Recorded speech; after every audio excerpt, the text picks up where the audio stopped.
Hi there, I'm Virginia Lindsay of Ginger Cake Patterns, and today I'm going to share with you a few fun tips that I've learned over the years that have made sewing a little easier. I have lots of these to share. I'm just going to focus on a couple, 3, 4-ish today.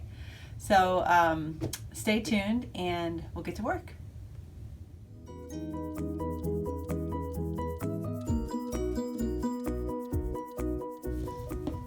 Okay, one of my very favorite things to do that I've discovered in recent years is instead of cutting fabric with my scissors or with my rotary cutter, I actually like to rip my fabric. And this is kind of controversial in the sewing community.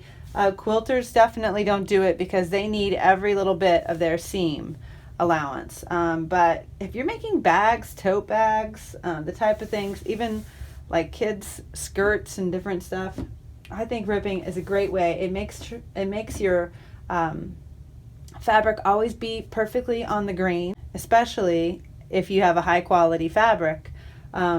This is a quilting cotton from Blend Fabrics. You can buy it online. So let me just show you how I would do my ripping.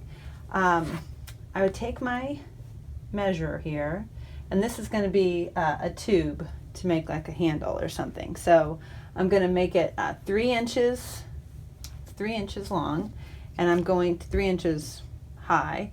I'm just going to take my cutter and do a little bit of cutting there, and then rip. Okay, so now you have this kind of curly piece, and you just take your fingers and just flatten it out, and look at how perfect that is. You do have this frayed edge. That's not really a problem for me. So there it is, a little fabric ripping. Try it and see what you think.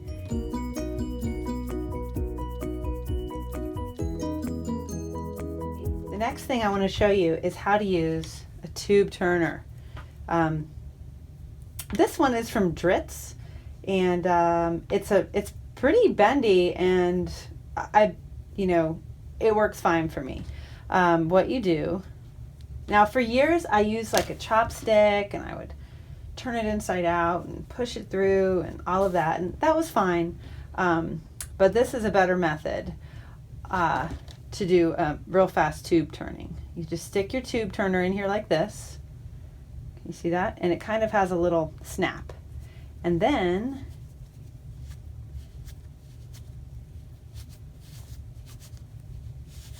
it's like tube turning magic. I did this in my last video. I don't know if you noticed. And I had some comments and questions about it and decided to show you more about it. Look at that, it's so beautiful. A perfectly turned tube. And then you just take it over and you press it on your machine. And this makes a great bag handle or different decorations for your clothes. A perfectly turned tube that fast.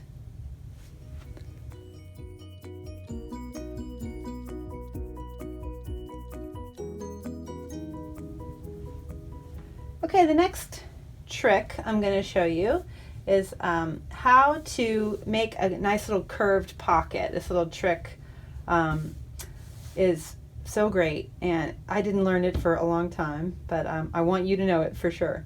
So what we're going to do is go over to our sewing machine and sew just right on top of, not on that, that's going to be the bottom piece. We're just going to take and sew just on top of the fabric, just a line of sewing all around the entire curve. Okay, I'm not sure if you can see, but I sewed a line over the top, just like this. So I'm going to turn it over, and I have my iron set on, the cotton setting, and I'm just going to, it is going to give me such a nice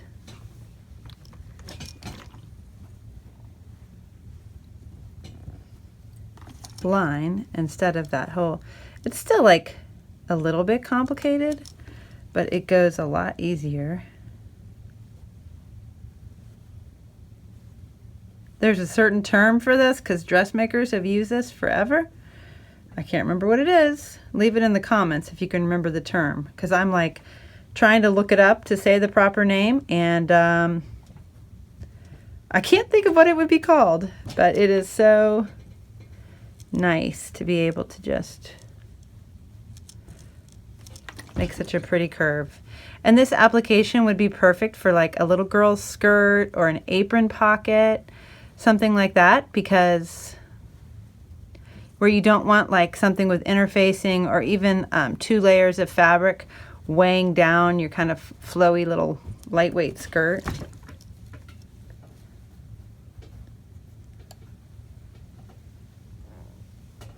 And you can use this. There. Isn't that a nice little curved thing? See, I'll let you see it this way. Very nice. And then I just have to go to my sewing machine, or I'm going to sew over this little edge.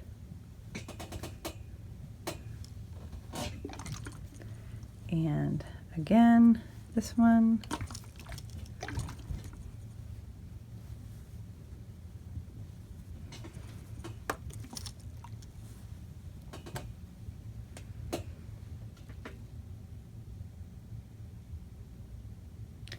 Give it a nice press, and then all I have to do is pin it and sew to my little skirt or apron or whatever bag.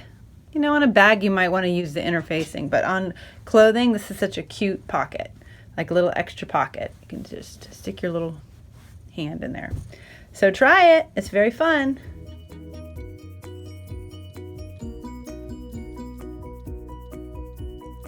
Okay, the last thing I want to show you is some seam ripping fun. You know, I always encourage people beginning to sew to really just embrace their seam ripper. Stop trying to fight it. You're going to have to use your seam ripper a lot when sewing. It just is part of the process, and it's just once you learn how to use it and just know that it's part of the process, it makes having to bring it out and redo a seam a lot easier on your mental state.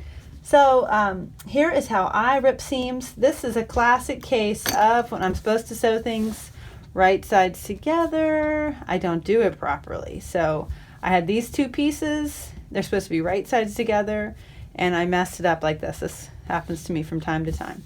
So there's a couple different ways to use your seam ripper. Now of course I backstitched at the end, so I have to seam rip out the back stitch. Just take that out. And then kind of get in there. And again, so that's done. Again, this is a higher quality fabric. This isn't super lightweight, cheap fabric. You know, this is about $7 a yard fabric, which really makes your life a lot easier when you're sewing. And so a couple different things you can do to rip open this seam. You can take your seam ripper and go along like this, get it started a little bit more, and then just take it and put it between the 2 edges and rip like this, and that will take your seam apart. And guess what else I like to do though? You know, you can use that little red thing, you can go in there, but I like to rip open my seam. So I'm going to just take it, I'm going to give it a gentle tug, look at that, and even on the corner, might need to get in there and start it out for yourself, but give it a tug and ripped open in a matter of moments.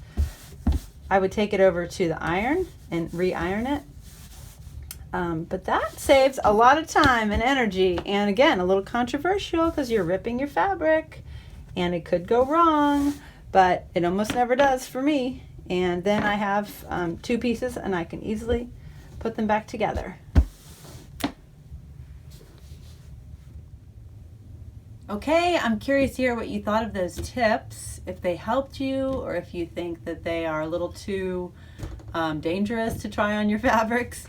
So leave some comments below and tell me what you think. I'm curious.